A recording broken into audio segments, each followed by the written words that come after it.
Hi, I'm Annette Richmond, and I'm here today to talk to you a little bit about your LinkedIn profile. LinkedIn is an important part of your job search toolbox, and you need to make sure that it's working effectively for you. The five sections I'm going to go over are your headshot or profile photo, your LinkedIn background photo, the About section, your professional experience section, and also your headline. So the first section is your profile picture. And people often tell me they don't want to put up a picture because they're afraid that people who find their profile are going to think that they're too old or too young or too whatever, and it's going to work against them. But the truth is, as a recruiter, I can tell you that when you don't have a photo, it raises red flags. People wonder immediately why you don't have a photo. So while a professionally taken photo is great to have, it's really not essential. You can have a friend or a family member take that photo for you. Just make sure it's a clear shot of you, professionally attired, preferably smiling. And you might want to also run it through Photo Feeler, which is a site I recommend to the clients I work with and my friends, and I've used it myself. And it quickly and inexpensively gives you the impressions that strangers have when they look at your photo based on a certain criteria. So, always a good idea to see what strangers think of it because your friends may think it's a great photo, but they know you. The second area is the background photo. The generic blue background that LinkedIn has is something that you don't want to have on your profile. It makes you look outdated. It makes you look generic. It makes you look like you're just not savvy enough to put a photo up there. So it's very easy. You can replace it with a stock photo. You can buy them for as little as $1 online. You may want to put in a photo that you've taken, or if you want to be a little bit more custom, you might want to use Canva. It's what I use to create background images for my client. Again, relatively inexpensive and fairly easy to use.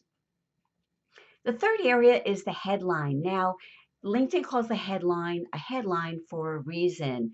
You don't want to have the default headline that comes with your LinkedIn profile, which is your title at your current employer.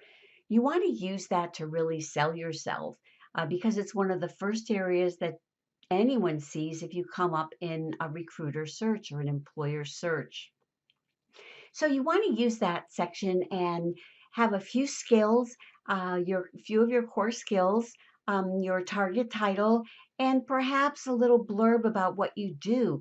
It might be creating a culture of excellence. It might be that you create revenue generating solutions or client based investment strategies. So it's just something that tells a little bit about you, um, and it's an opportunity to sell yourself. Just as with a resume, you want to use all of the real estate on your LinkedIn profile to make it work as best as you can for you. Also, one other thing about the headline, although LinkedIn specifies only 120 characters, if you use the app on your iPhone, you can add a few more characters to that. I'm sorry, it doesn't work on Android phones. The next section is the About section. Now, again, they call it About for a reason. Forget about the bios, the third person bios that I see on so many LinkedIn profiles. They really don't talk anything about you. Also, you don't want to spend time in your LinkedIn profile section, the About section, talking about your company. You want to use that to tell your story. So you might talk about what drew you to the industry. Maybe you're working in healthcare because you felt the drive to help your community. Maybe you chose advertising because you like that fast paced environment. There can be a number of reasons. And what it does is it talks about you and what drives you. You may want to also talk about how your career has progressed, maybe things that you've learned over the years. Again, it's all about telling your story because your story is what is going to make people remember you from your profile. One other thing is make sure that you include your email address in your About section. Make it easy for people to contact you.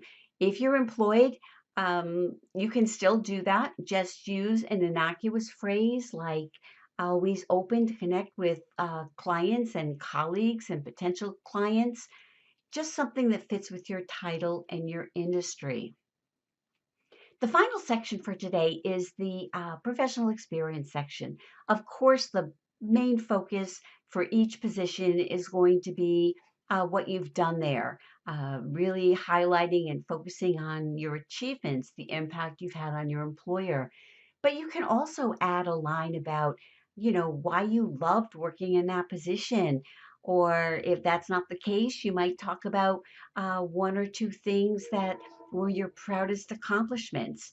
Something that just adds a little personality and again, provides some insight into who you are.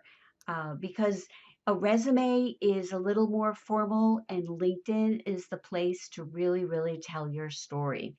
So that's it for me today. Go to your LinkedIn profile and make some changes and make it more searchable and more attractive and more memorable to those who read it.